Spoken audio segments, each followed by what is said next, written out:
ang tungkulin ng paglilingkod sa mga di inaasahang bisita.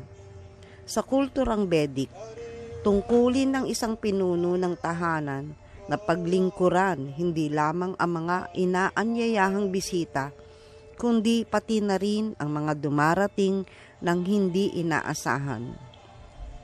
Ang tungkuling ito ay ipinakita sa buhay ni Ranti Dev, isang haring kilala sa kanyang di makasariling pagmamahal at malalim na habag. Nakikita ni Ranti Dev ang lahat bilang pag-aari ni Krishna at kinikilala niya si Krishna sa puso ng bawat nilalang. Dahil dito, lagi siyang handang ibahagi kung anuman ang mayroon siya bilang isang anyo ng paglilingkod sa Panginoon. Isang araw, pumunta si Ranti Dev at ang kanyang pamilya sa kagubatan at nag-ayuno ng 48 araw para sa kapakanan ng kanilang kaharian at upang bigyang kasiyahan si Krishna. Sa pagtatapos ng kanilang pag-aayuno, halos mamatay na sila sa matinding gutom at uhaw. Habang papalapit sila sa sandaling pagsasalo sa pagkain, inihanda para sa kanila isang brahmana o isang pantas na lalaki ang dumating sa kanilang pintuan.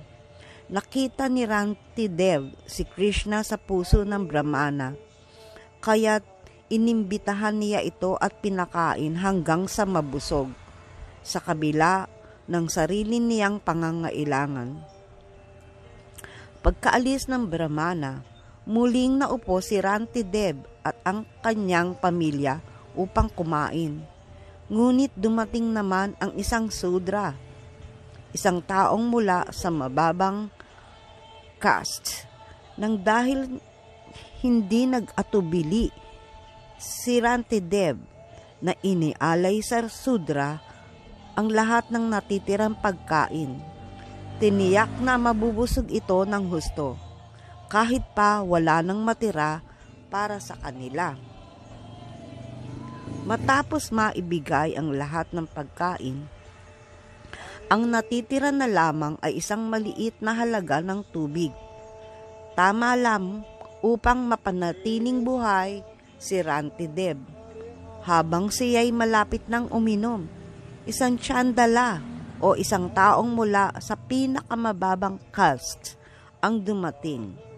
Namimilipit sa matinding uhaw at nagmamakaawang bigyan siya ng tubig. Dahil sa matinding habag, tinitigan ni Ranti Dev ang tiyandala at nagdesisyon siyang ibigay ang natitirang tubig, kahit pa ito'y nangangahulugan ng kanyang sariling kamatayan. Nanalangin si Ranti Dev sa Diyos. Ipinapahayag ang kanyang taus-pusong hangarin na mapawi ang paghihirap ng iba. Hindi niya hinangad ang mistikong kapangyarihan, kaligtasan, o anumang material na gantimpala. Ang tanging nais niya ay manatili sa mundong ito upang danasin ang pagdurusa sa ngalan ng iba upang sila'y mapalaya mula sa paghihirap.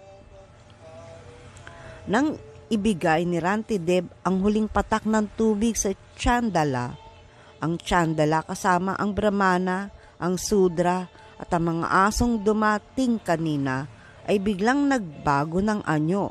Sila pala ay sina Brahma, Shiva at iba pang mga deva o mga deities. Dumating sila upang subukin ang habag at katapatan ni Ranti Dev. Nang makita ang kanyang lubos na pagiging di makasarili at tapat na debosyon, inalok siya ng mga biyaya. Ngunit hindi nagpadala si Ranti Dev sa kanilang mga alok. Nanatili ang kanyang isipan na nakatuon lamang sa kataas-taasang Panginoon, si Krishna.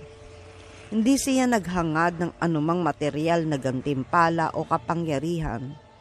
Ang kanyang puso ay lubos na nakalaan sa paglilingkod sa Panginoon at sa kapwa.